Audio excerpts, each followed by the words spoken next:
নমস্কাৰ মই এপলিনা টাইমিতলৈ স্বাগতম জনাইছো আৰু এই মুহূৰ্তত এটা বিশেষ খবৰ লৈ আহিছো স্বৰ্গদেউ চাউলুং চুকাফাৰ পৰিণাতিসকলক আঘাত কৰিছে ৰাজ্য চৰকাৰে লখিমপুৰ প্ৰশাসনে বৰ অসমৰ ভেটি গহুটাক অপমান কৰিছে কিন্তু খিলঞ্জিয়াক এনেধৰণে অপমান কৰা কথা খিলঞ্জিয়াক আঘাত কৰা কথা কোনো কাৰণত সহ্য কৰা নহব এবাৰ লখিমপুৰৰ উচ্ছেদক লৈ গৰজি উঠিছে আহোম সংগঠন লখিমপুৰৰ কঠিয়া উচ্ছেদৰ ঘটনাক লৈ গৰজি উঠিছে এইবাৰ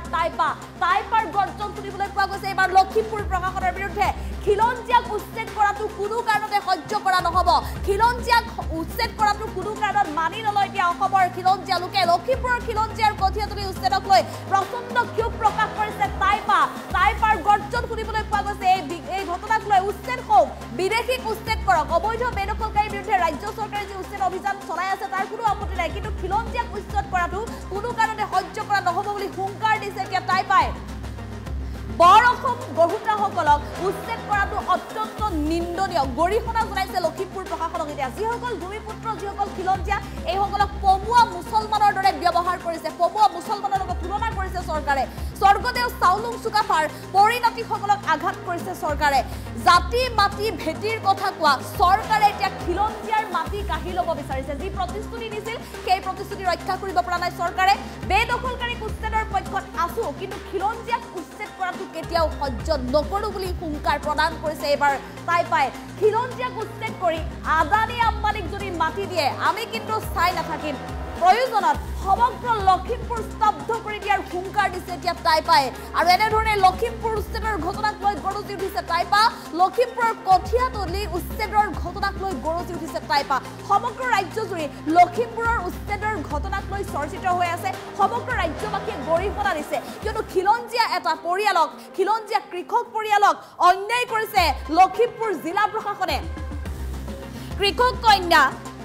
গুণগুণ চেতিয়াই এটা দিনৰ বাবে প্ৰশাসনক বাৰে বাৰে অনুৰোধ জনাইছিল যে প্ৰশাসনে মাত্ৰ এটা দিন দিব লাগে এটা দিনৰ ভিতৰত কঠিয়াতলি মুকলি কৰি দিম বুলিও কথা দিছিল প্ৰশাসনক কিন্তু এই দুৰ্ভগীয়া কৃষক পৰিয়ালটোৰ কোনো ধৰণৰ অনুনয় বিনয় নুশুনিলে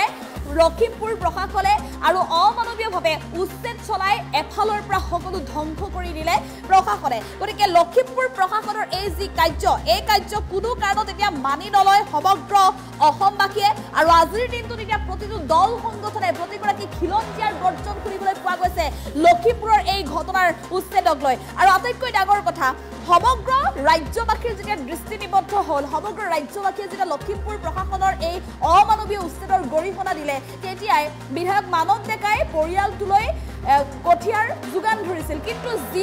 যি কঠিয়াৰ যোগান ধৰিছিল সেই কঠিয়াৰ কৃষিৰ বাবে উপযোগী নহয় বাবে স্বাভিমানী এইগৰাকী কৃষক কন্যা গুণগুণ চেতিয়াই অৱশেষত উভতাই দিলে সেই কঠিয়া কিয়নো প্ৰতিটো কৃষক পৰিয়ালে জানে কিমান প্ৰয়োজনৰ বাবে বা কৃষিৰ বাবে কিমান প্ৰয়োজনীয় কঠিয়া ব্যৱহাৰ কৰে তাৰ বাবে গুণগুণ চেতিয়াই সেই কঠিয়াও উভতাই দিলে প্ৰশাসনক আৰু তাৰ পাছতে এতিয়া সমগ্ৰ ৰাজ্যত শুনিবলৈ পোৱা গৈছে খিলঞ্জিয়াৰ গৰ্জন খিলঞ্জিয়া এবাৰ মনে মনে নাথাকে অবৈধ বেদখলকাৰীৰ বিৰুদ্ধে সন্দেহজনক নাগৰিকৰ বিৰুদ্ধে ৰাজ্য চৰকাৰে উচ্ছেদ অভিযান অব্যাহত ৰাখিছে বুলডোজাৰ একশ্যন অব্যাহত ৰাখিছে এই একশ্যনক সম্পূৰ্ণৰূপে সমৰ্থন জনাই আহিছে প্ৰতিগৰাকী খিলঞ্জিয়াই গতিকে তেনেস্থলত এই খিলঞ্জিয়া লোকসকলক কিয় অন্যায় কৰিছে খিলঞ্জিয়া লোকসকলে চৰকাৰৰ কোনো অন্যায় কৰা নাছিলে তেওঁলোকে তাত মাত্ৰ কৃষি কৰ্ম কৰিছিলে আৰু এটা দিন মাত্ৰ তেওঁলোকে বিচাৰিছিলে প্ৰশাসনে যদি বিচাৰিছে সেই স্থান উচ্ছেদ কৰিবলৈ বা চৰকাৰে দখল কৰিবলৈ যদি বিচাৰিছে তেনেহ'লে কৰিব পাৰে কিন্তু মাত্ৰ এটা দিনৰ সময় কিয় নিদিলে এটা দিনৰ ভিতৰত পৰিয়ালটোৱে কঠিয়া উভালি আনিম বুলিও কৈছিলে তাৰ পিছতো এটা দিনো কিয় দিয়া নহ'ল এই কৃষক পৰিয়ালটোক যাৰ বাবে এতিয়া সমগ্ৰ ৰাজ্যজুৰি গৰিহণাৰ পাত্ৰ হৈছে ধিক্কাৰৰ পাত্ৰ হৈছে লখিমপুৰ প্ৰশাসন আৰু যাৰ বাবে এতিয়া লখিমপুৰৰ কঠিয়া উচ্ছেদৰ ঘটনাক লৈ গৰজি উঠিছে টাইপা খিলঞ্জিয়াক উচ্ছেদ কৰাটো কোনো কাৰণত সহ্য কৰা নহ'ব বুলি হুংকাৰ দিছে লখিমপুৰৰ খিলঞ্জিয়াৰ কঠিয়াতলি উচ্ছেদক লৈ প্ৰচণ্ড ক্ষোভ প্ৰকাশ কৰিছে টাইপাই উচ্ছেদ হওক বিদেশীৰ বিৰুদ্ধে উচ্ছেদ হওক কিন্তু খিলঞ্জিয়াক উচ্ছেদ কৰাটো কোনো কাৰণতে সহ্য নকৰো বৰ অসম গহুটাসকলক উচ্ছেদ কৰাটো অতিকৈ নিন্দনীয় বুলি মন্তব্য কৰিছে যিসকল ভূমিপুত্ৰ আছে যিসকল খিলঞ্জিয়া লোক আছে তেওঁলোকক পমুৱা মুছলমানৰ লগত কিয় তুলনা কৰিছে স্বৰ্গদেউ চাউলুং চুকাফাৰ পৰিণতিসকলক আঘাত কৰিছে চৰকাৰে জাতি মাটি ভেটিৰ কথা কোৱা চৰকাৰে খিলঞ্জিয়াৰ মাটি কাঢ়ি ল'ব বিচাৰিছে বেদখলকাৰী উচ্ছেদৰ পক্ষত আমি আছো কিন্তু খিলঞ্জিয়াক উচ্ছেদ কৰাটো কেতিয়াও সহ্য কৰা নহ'ব আৰু কেৱল ইমানেই নহয় খিলঞ্জিয়াৰ ভূমি কাঢ়ি খিলঞ্জিয়াৰ ভূমিত উচ্ছেদ চলাই সেই ভূমি যদি আদানী আম্বানীক দিবলৈ বিচাৰিছে তেনেহলে তাৰ বাবেও কিন্তু আমি ব্যৱস্থা গ্ৰহণ কৰিম আদানী আম্বানীক খিলঞ্জীয়াৰ মাটি দিলে আমি মনে মনে নাথাকিম চাই নাথাকিম এনেধৰণে এতিয়া হুংকাৰ দিছে তাই পাই প্ৰয়োজনত সমগ্ৰ লখিমপুৰ স্তব্ধ কৰি দিয়াৰ হুংকাৰ দিছে তাই পাই আৰু এই সন্দৰ্ভত তাই পাৰ নেতাৰ মন্তব্য আছে আমি মন্তব্য আগবঢ়াবলৈ চেষ্টা কৰিম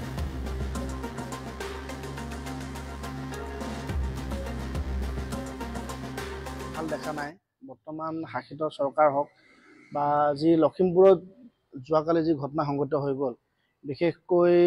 লখিমপুৰৰ যি ঢকুৱাখানীয়া ঠাইডোখৰত তেওঁলোকে অসম চৰকাৰখনে যি খিলঞ্জীয়া লোকসকলৰ ওপৰত অত্যাচাৰ চলোৱা দেখা গ'ল বিশেষকৈ আহোম জনবসতি লোকসকলৰ ওপৰত প্ৰায় 13টা পৰিয়াল আহোম পৰিয়াল আছিলে আৰু তেওঁলোকৰ ওপৰত যিদৰে বৰ্বৰতা দেখুওৱা গ'ল সেয়া কোনো খুব নিন্দনীয় হয় আৰু আমি টাই আহোম যুৱ পৰিষদ অসমে তীব্ৰ ভাষাৰে আমি গৰিহণা জনাইছোঁ চাওক উচ্ছেদ কৰিছে উচ্ছেদ হওক আমি কোৱা নাই যে উচ্ছেদ নহওক বুলি কিন্তু চাব লাগিব উচ্ছেদ ক'ত হৈ আছে কোন মানুহৰ ওপৰত উচ্ছেদ হৈ আছে সেইটো চাব লাগিব আপোনালোকে ক'ব বহিৰাগতৰ ওপৰত আমি উচ্ছেদ কৰিব যাম আৰু বহিৰাগতৰ নাম লৈ পিনে যদি আপোনালোকে যদি খিলঞ্জীয়া লোকৰ ওপৰত যদি উচ্ছেদ চলায় আহোম জনগোষ্ঠীৰ লোকসকলৰ ওপৰত যদি আপোনালোকে উচ্ছেদ চলায় সেয়া কিন্তু কোনো পদে গ্ৰহণযোগ্য নহয় আৰু কথা চাওক আমাৰ চাওফাসকলে আমাৰ স্বৰ্গদেউসকলে চাউলুং চুকাফাৰ কথা যদি আমি ক'ব নাযাওঁ বৰ্তমান মুহূৰ্তত তেওঁতো বৰ অসমখন প্ৰতিষ্ঠা কৰিছিলে আৰু সেই স্বৰ্গদেউসকলে সত্ৰসমূহক ভূমিদান কৰিছিলে সত্ৰক আৰু সেই সত্ৰ ভূমি আজি ৰক্ষা কৰাৰ নামত সেই স্বৰ্গদেউসকলৰ সেই আহোমসকলৰ পৰিণাতিসকলক আপোনালোকে যিদৰে বৰ্বৰতা চলালে সেয়া কিন্তু ধিক্কাৰযোগ্য সেই ওপৰৰ পৰা যিসকল বৰ অসম প্ৰতিষ্ঠা কৰি থৈ গৈছে তেওঁলোকে কিন্তু আজি অন্তৰত দুখ পাইছে যিসকল ওপৰত আপোনালোকে বৰ্বৰতা দেখুৱালে বিশেষকৈ আমি ক'ম যে আপোনালোকে যদি আপোনালোকে উচ্ছেদ কৰিব আছিলে আপোনালোকে সন্দেহযুক্ত বিদেশীৰ ওপৰত আপোনালোকে উচ্ছেদ কৰক তাত আমি আগতে সমৰ্থন জনাইছোঁ আপোনালোকে যেতিয়া সন্দেহযুক্ত বিদেশীৰ ওপৰত যিসকলক আমি বাংলাদেশী লোক বুলি কওঁ তেনেকুৱাত আপোনালোকে যি উচ্ছেদ চলাইছিলে আমি অসম চৰকাৰ বা প্ৰশাসনক আমি সেই মুহূৰ্তত ধন্যবাদ জনাইছিলোঁ কিন্তু আপোনালোকে আজি যিসকল ভূমিপুত্ৰ লোক হয় যিসকল অসমৰ থলুৱা লোক হয় সেই লোকসকলৰ ওপৰত আজি আপোনালোকে কমোৱা মুছলমানৰ দৰে আপোনালোকে ব্যৱহাৰ কৰিলে তাত কিন্তু আমি ক্ষুভিত হৈ আছোঁ কিন্তু তাত আমি দুখ পাইছোঁ আমাৰ আহোম লোকৰ ৰাইজসকলে আজি মানুহবোৰে মনত দুখ পাইছে আপোনালোকে জাতিৰ কথা কৈছিলে মাটিৰ কথা কৈছিলে ভেটিৰ কথা কৈছিলে আজি সেই মাটি আপোনালোকে কিন্তু অসমীয়াৰ পৰা কৰাৰ চক্ৰান্ত কৰা হৈছে আৰু আমি টাই আহোম যুৱ পৰিষদ অসমে ধিক্কাৰ জনাইছোঁ আৰু আমি আপোনালোকক এটা কথা স্পষ্টভাৱে ক'ব বিচাৰিছোঁ যদি আপোনালোকে ভাবিছে সেই দুখীয়া দৰিদ্ৰসকলৰ পৰা মাটি কাঢ়ি আপোনালোকে কোনোবা আদানী আম্বানীক দিম বুলি ভাবিছে কোনো আদানী আম্বানীক সেই মাটি গোটোৱা নহ'ব কিন্তু কথা স্পষ্ট আপোনালোকে যদি ভাবিছে কাৰণ আমাৰ খিলঞ্জীয়া লোকসকল বছৰ বছৰ ধৰি ইয়াত থকা লোকসকল হয় দুখ লাগিছে এইটো সেই ছোৱালীজনীয়ে আপোনালোকে নিজে দেখা পাইছে গুণগুণ চেতিয়া বুলি ছোৱালীগৰাকীয়ে তেওঁলোকৰ খেতিডৰা কৰিবৰ কাৰণে কঠীয়া পাৰিছে হ'ব পাৰে তেওঁলোকে ভিজিয়াৰ মাটিত তেওঁলোকে কঠীয়া পাৰিব পাৰে কঠীয়াটো গোটেই বছৰৰ কাৰণে খেতি নকৰে নহয় 2-3 মাহৰ কাৰণে কৰিব আৰু সেই ছোৱালীজনীয়ে কৈছিলে যে দুদিনৰ সময় বিচাৰিছিলে আপোনালোকে অনা অসমীয়া লোকক অসমত বহিবলৈ আপোনালোকে ৰঙা বেলচা পাৰি দিব আজি আপোনালোকৰ যদি সাহস আছে ইয়াত উচ্ছেদ কৰক সোণাপুৰত উচ্ছেদ কৰক সোণাপুৰত দেখাই দিম আমি ক'ত ট্ৰাইবেল বেল্টত কিমান ডাঙৰ ডাঙৰ কোম্পানী গঢ়ি উঠিছে তাত উচ্ছেদ কৰি দেখক আপোনালোকে দুখীয়াসকলৰ ওপৰত যে অত্যাচাৰ চলায় আমি খুব ধিক্কাৰ জনাইছোঁ আৰু আমি অসমৰ ৰাইজৰ প্ৰতি লগতে আহোম জনগোষ্ঠীৰ প্ৰতি আহ্বান জনাম যে এই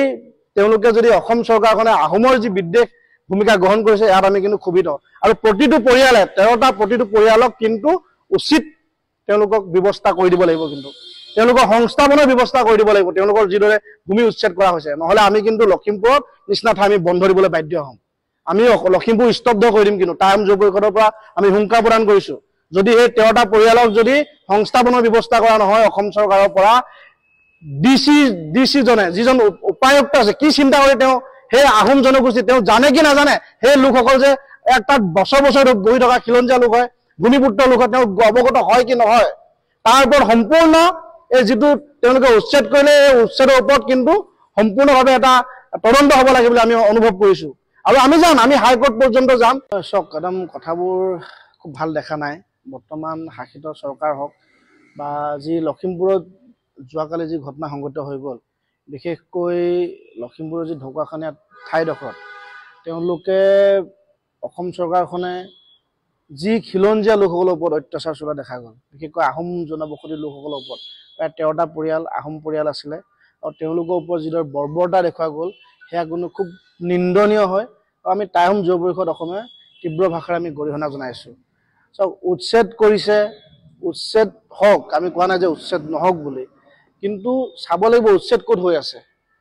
কোন মানুহৰ ওপৰত উচ্ছেদ হৈ আছে সেইটো চাব লাগিব আপোনালোকে ক'ব বহিৰাগতৰ ওপৰত আমি উচ্ছেদ কৰিব যাম আৰু বহিৰাগতৰ নাম লৈ পিনে যদি আপোনালোকে যদি খিলঞ্জীয়া লোকৰ ওপৰত যদি উচ্ছেদ চলায় আহোম জনগোষ্ঠীৰ লোকসকলৰ ওপৰত যদি আপোনালোকে উচ্ছেদ চলায় সেয়া কিন্তু কোনো পধ্যে গ্ৰহণযোগ্য নহয় আৰু কথা চাওক আমাৰ চাওফাসকলে আমাৰ স্বৰ্গদেউসকলে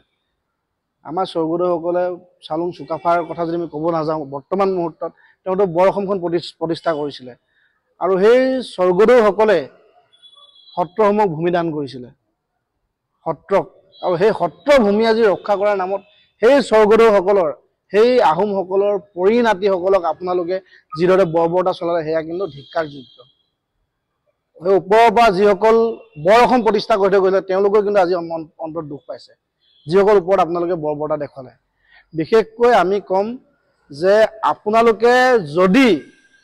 যদি আপোনালোকে উচ্ছেদ কৰিব আছিলে আপোনালোকে সন্দেহযুক্ত বিদেশীৰ ওপৰত আপোনালোকে উচ্ছেদ কৰক তাত আমি আগতে সমৰ্থন জনাইছোঁ আপোনালোকে যেতিয়া সন্দেহযুক্ত বিদেশীৰ ওপৰত যিসকলক আমি বাংলাদেশী লোক বুলি কওঁ তেনেকুৱাত আপোনালোকে যি উচ্ছেদ চলাইছিলে আমি অসম চৰকাৰ বা প্ৰশাসনক আমি সেই মুহূৰ্তত ধন্যবাদ জনাইছিলোঁ কিন্তু আপোনালোকে আজি যিসকল ভূমিপুত্ৰ লোক হয় যিসকল অসমৰ থলুৱা লোক হয় সেই লোকসকলৰ ওপৰত আজি আপোনালোকে পমুৱা মুছলমানৰ দৰে আপোনালোকে ব্যৱহাৰ কৰিলে তাত কিন্তু আমি ক্ষোভিত হৈ আছোঁ কিন্তু তাত আমি দুখ পাইছোঁ আমাৰ আহোম লোকৰ ৰাইজসকলে